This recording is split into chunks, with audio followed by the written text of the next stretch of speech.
Hello cosmonauts, Jeff Beck here. Talk to you a little bit about the solo mode for Intrepid. A lot of you have been asking for details on the solo mode. We've been working hard on it. We feel pretty excited about the direction it's headed, so I wanted to share that with you today.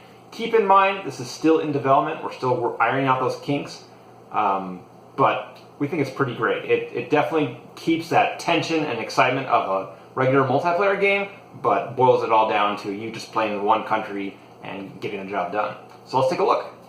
Hopefully you have an idea already of how Intrepid works, because I'm not going to go over the details there. I'm just going to show you the specifics of how the solo mode works. So if you haven't yet watched one of the videos of how to play, hit pause, go check one of those out, come back, then this will make a lot more sense. Okay, so here we have a solo mode set up. You can see we just have one section of the space station. The rest is occupied, and we don't get to access it.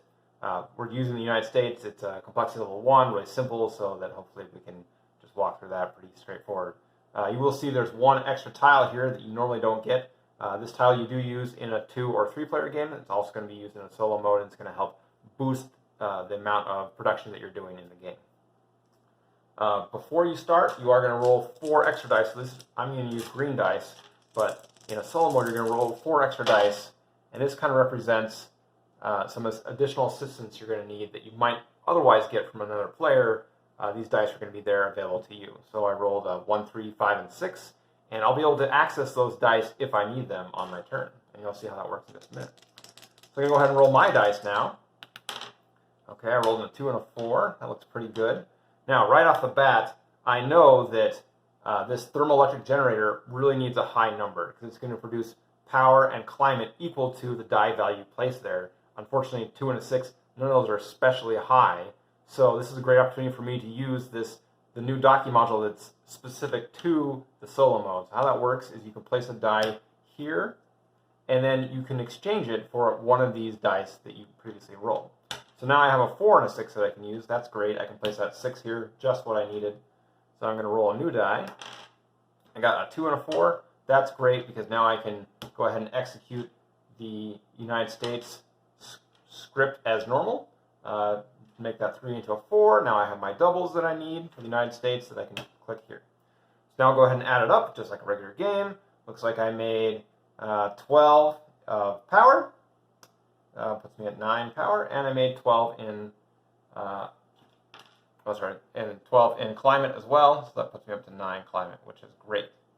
Now, you're wondering, okay, if you've been following along in the game, you know that you need to generate 4 resources in a regular game. Because this is just a solo game, we're actually going to put these here, and I should say these are super prototype. I literally printed them off this morning on my home printer. So, don't look too closely at what the components look like, because this is definitely nothing like what it's going to be in the final, but you'll get an idea.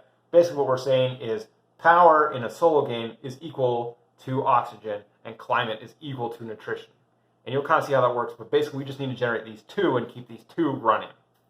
So as you know, now that we've generated resources, time to count up our capacity. We made 9 capacity, and now it's time to flip over a disaster card. Let's flip this over. Okay, we got an oxygen leak. Okay, well, as you know, we don't generate oxygen. However, because power equals oxygen in a solo game, you can kind of think of this as a power leak, if you will. So we're going to go ahead and roll a disaster die. Now again, in a regular game, you're going to roll a D8. However, in this case, you're not going to roll a D8, you're going to roll a D6, because we only have numbers 1 through 4, not the full board where you have 1 through 8. What that means is if I roll 1, 2, 3, or 4, it's going to hit these tiles. If I roll 5 or 6, well, the pressure's off that round, so that's good. Because you need a little bit of a bonus when you're kind of rolling by yourself. So I'm going to roll this die. Looks like I got a 6, so okay. Now it's going to hit all tiles equal to the disaster die, and disaster die is plus 1. Just like in a regular game, it's going to wrap up. So it's going to hit 6, which there is no 6, and it's going to hit 1. Thankfully, I have no tiles on 1, so that's a nice, easy first round. That's great. For each oxygen tile hit, add 1 to the oxygen drain. Well, in this case, we're talking about power, so for every power tile hit, I would add 1 to the power drain. In this case, I didn't hit any tiles, so we don't need to worry about that. But let's go ahead and spend our capacity. I've been looking at this beautiful new heat rejection system 2 tile, thinking about buying that. Maybe put that up here. Now that's going to cost me 6 capacity, so I'm going to lower my capacity down to 3. And it's going to add 2 to the oxygen drain. Well, again, power equals oxygen. in a solo game. So I'm going to add 2 to my power drain, which means I'm going to be making a little less power next round, so I'm going to need to start thinking about that in future rounds. But now we can go ahead and reset. Now, this die here that I exchanged for this 6, the 6 is going to go away, and instead this 2 that I placed in the docking module is now going to go up here, and now I have the access to that 2. I no longer have an access to the 6 up there, so boy, to get this thermoelectric generator going, I hope I can roll a 6 or maybe manipulate myself into a 6. So it's going to be a little bit trickier, but but again, this is kind of a pool of dice that you can use in a solo game to try and get yourself out of tricky situations that maybe in a regular game you could say, hey, does someone have this dice number that I need access to?